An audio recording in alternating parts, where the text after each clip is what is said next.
Press Win plus R to open the Run command. And type in regedit.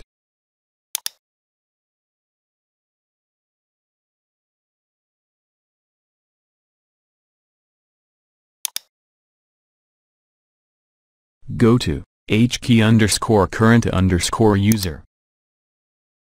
Software.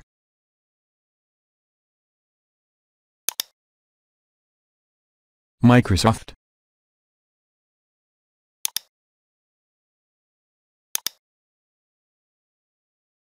Windows.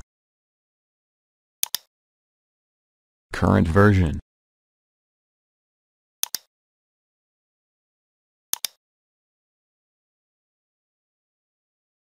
Explorer.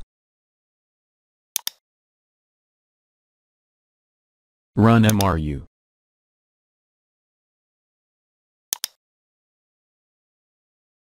Select all the letters, and delete them.